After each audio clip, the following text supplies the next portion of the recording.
Hi, Dr. Pelto here. I have Dr. Grace here with me today, and we're going to be chatting a little bit about the practice management aspect of direct care. So welcome, Grace. Hi, Don. How are you doing? Thank you for having me on. You're welcome. And it's always nice to talk to someone that is maybe a resistant entrepreneur, but an entrepreneur nonetheless. I know this is kind of a long road because I've heard you lecture a few times about direct care. And I think there are a lot of people that are listening to this podcast that might think to themselves, hey, can I go all cash for my practice? Like, can I opt out of Medicare? That's one that we've heard for the last number of years, people opting out of Medicare. And then I guess you opted out of then other insurances, maybe Blue Cross, and then down the road, one at a time or all at Right. once. So tell us, shortly, kind of a quick rundown of your story of how you got to where you're at. Sure. Let me backstory is that I went to NYCPM, did my residency down in Jacksonville, and have been in private practice solo since 2001. Through the years, built my practice like everybody else, insurance-based on all plans, Medicare and commercial insurances. And around 2013, was getting disheartened by all the extraneous paperwork that primarily Medicare had done with regards to quality measures, which when you think about what quality measures they are testing, quality should be based on whether a patient wants to come back and see you, not on a metric like what they were counting, bullet points and encoding, things that really, number one, we weren't taught in school, and number two, had nothing to do with doctor-patient relationship. I happens chance got an email from a group out of Dallas, Texas, of allopathic and osteopathic doctors, went to it and was introduced to the idea of what we call free market medicine, direct care medicine. The majority of the folks back in 2013 were mostly primary care, very few specialists, and I was one of the early ones that had attended that, but met a couple of other surgeons, including ENT, dermatology, general surgery, ophthalmology, who basically I got under their wing and learned how to go and navigate out. It brought about the fact that, when we go into medicine, the why for most of us is we want to help somebody. We have knowledge. We have worth in value in that knowledge. And through the years, it was not being properly reimbursed by outside forces, but patients wanted us still. And the doctor-patient relationship is really the key element of direct care. How Yeah. you get paid is kind of the extraneous part, and that's the way we make a living. But even in insurance-based medicine back then, you weren't really doing what was best for the patient because there was misaligned incentives. You were trying to work for the insurance company to get reimbursed properly, and that always kind of made you have to double think what you were doing. Majority of us, I think, really do follow the clinical way of taking care of our patients, what's best for them. But having that tugging on us all the time, that's what drew me over to switch. And since then, it's been wonderful. I've helped other doctors transition also. There's a method to the madness with it. But I think one of the early misconceptions that I think a lot of, not just podiatrists, but doctors in general think is that we don't know business. For the longest time, we always would assign it to somebody else, even in school and residency. You always had somebody else doing all the administrative things. But, if you're able to manage organ systems of a body, that in itself is a business. And we just have to rethink the way we have the skill set and the tools and the ability to do it. We just have to put it in a different context. And so that's Yeah. kind of my thing these days is that I'm trying to re-engage physicians to remember they can do this. If you can do medicine, you can do business and run your practice like your most important patient. So. What you say, I'm just going to give a few examples from my practice because I'm Mhm. probably practicing like you wanted to get out of. So I want to give you Right. an example. So I saw a patient today. They had some chilblains or Raynaud's due to the cold weather. Mhm. So, that we did an office visit. Then she had a porokeratoma. So a lot of people treat those with lesion destruction with like salicylic acid.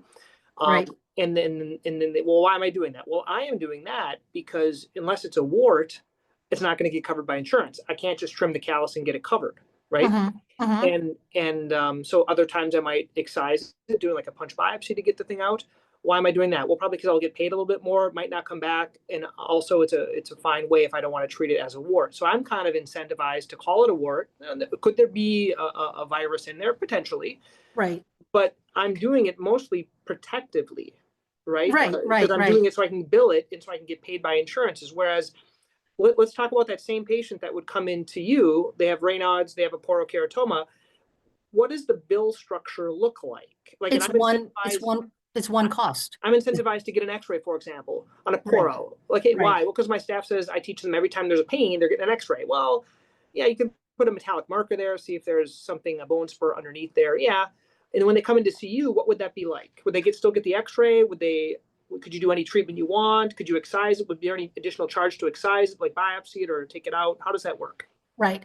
So similar to what you do, also, the ultimate goal is to take care of that patient, number one.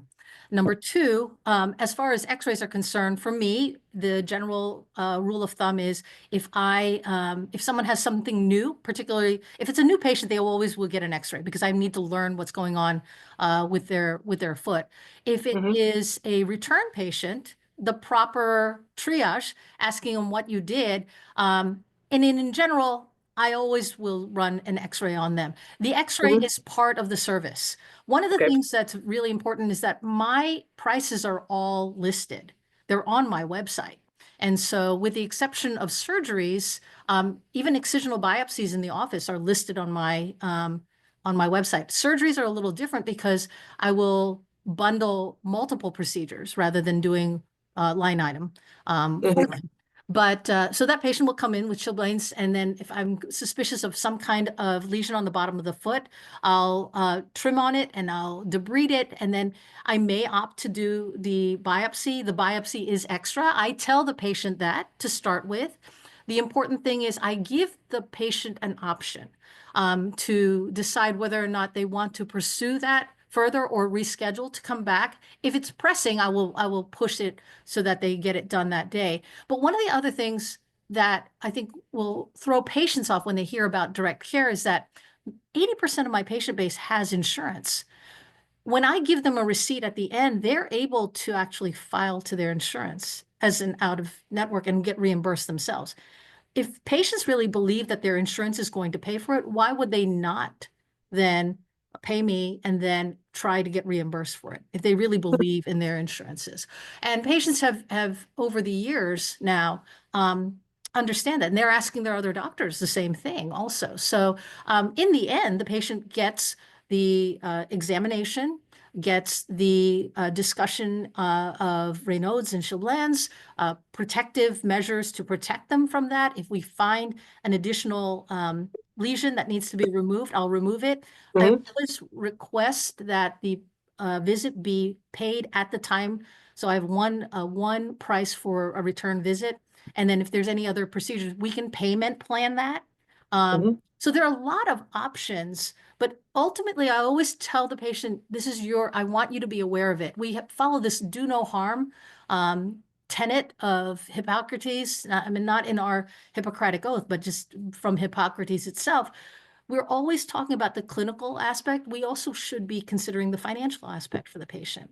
And so I'm just upfront. That's basically what happens. So in the end, we take care of the patient also.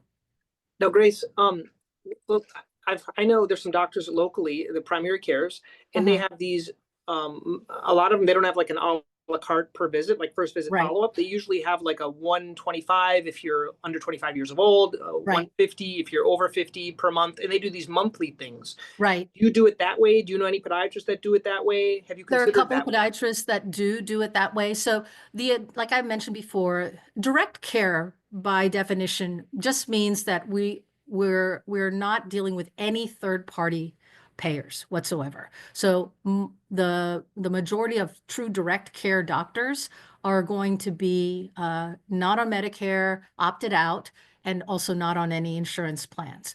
DPC, which is direct primary care, was the initial impetus for this movement because for the longest time, primary care physicians, their only source of revenue was really the office visit for the patient.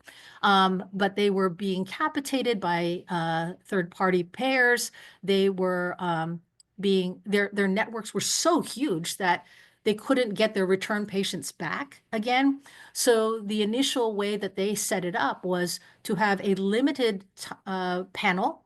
They will set up a tiered system of monthly payments, kind of like the best way that they always describe it, it's like Netflix having a subscription to a DPC doctor. Basically, that doctor is 24/7 yours whenever you need them. I have a DPC doctor. I practice what I preach. Our insurance plans are not the traditional Blue Cross Blue Shield, what we call the BUCA plans, United Health, Cigna, and Humana.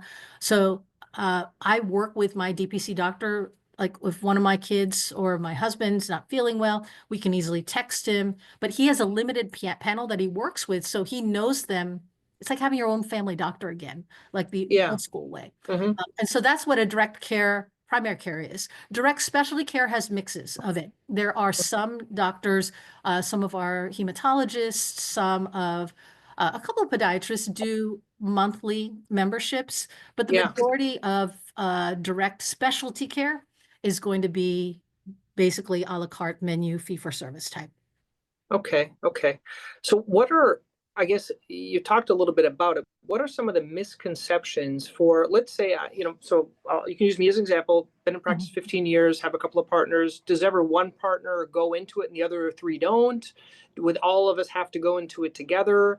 Pros and cons of just switching? Do you switch slowly? Do you go all out? How does that work? I always ask, how long have you been in practice? And for newbies starting, it's easiest to not get on the plans. If you've been in an established practice, you have to have a strategy in order to get out.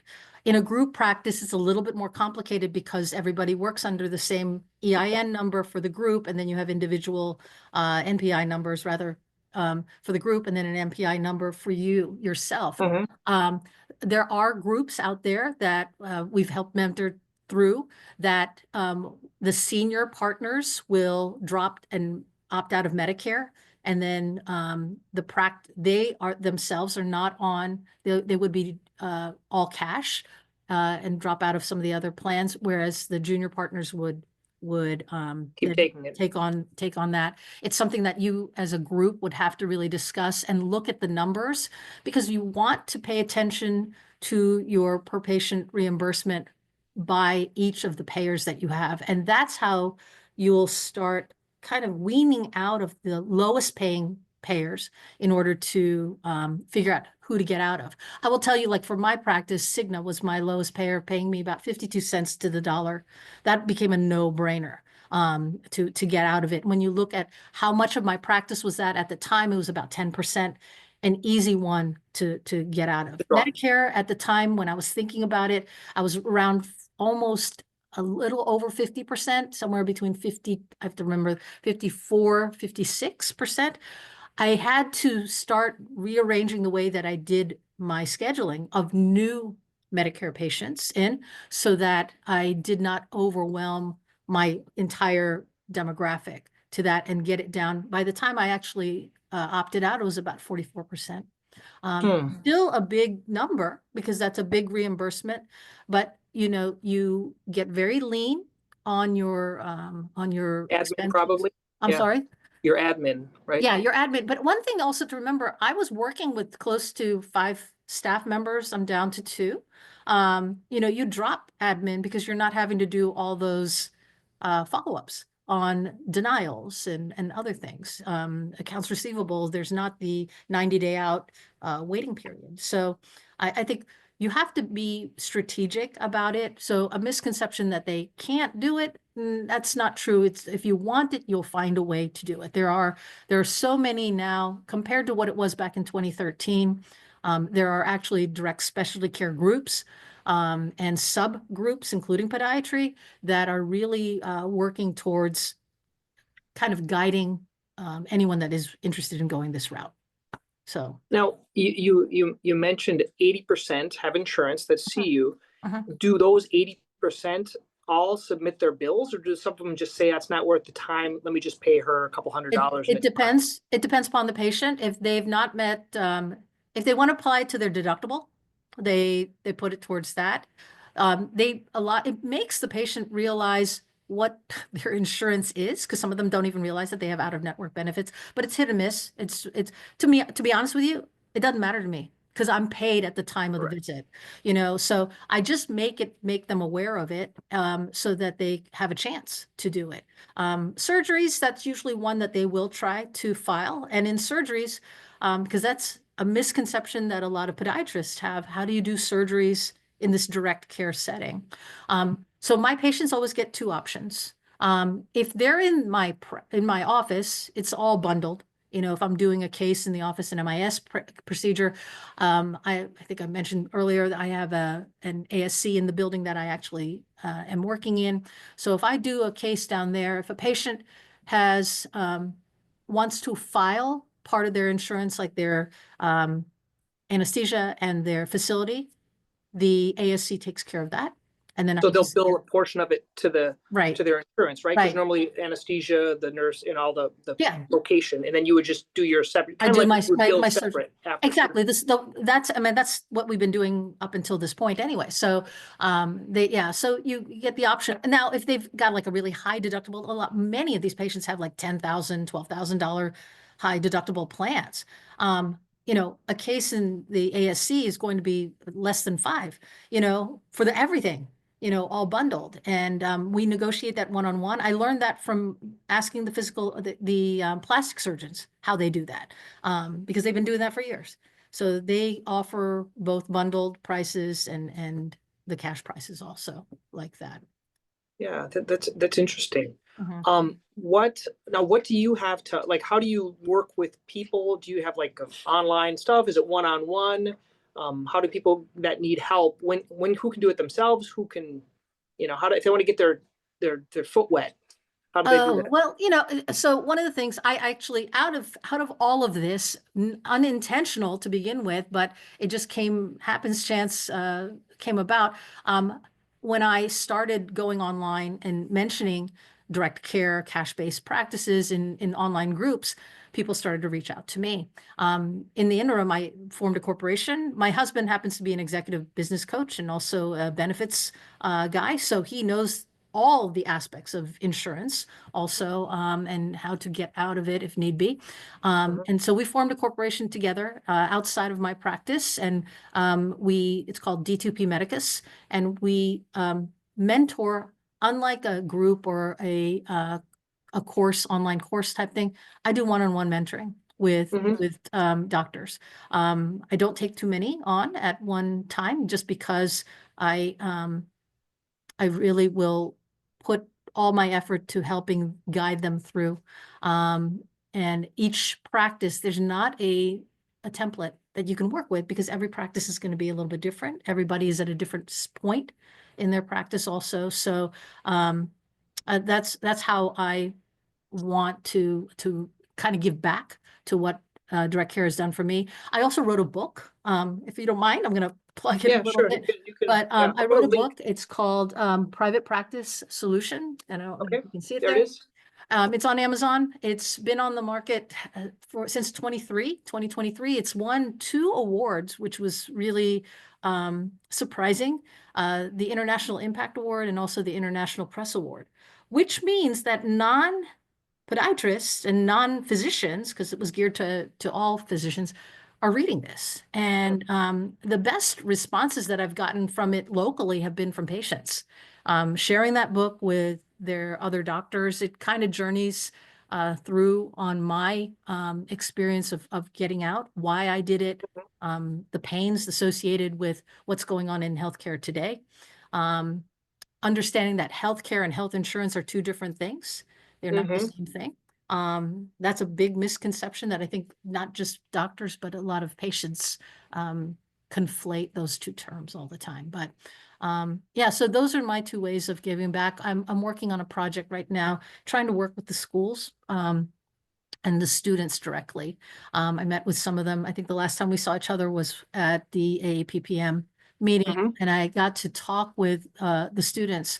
You know, it's one of those things that I wish I had learned this when I was in school type situations. And so I've kind of trialed this lecture series that I've been doing with the students at Florida State University, the College of Medicine locally that I teach at, and have been trying to work with small groups of students. Yeah. So. Well, thanks, Grace. I'm going to put the links underneath this video Sure. for your book and for the link to your site so people can look at it and kind of see. Everyone's curious when you say you show your prices. They're all going to look at your prices. You know that. So Yeah, no, that's perfectly fine. them. And then I'll put your contact information if people want to learn more. So, but I appreciate your time and doing this interview with me. I think it's very beneficial and people are interested in learning about this. Yeah, well, thanks for having me on and letting people know about what's going on there.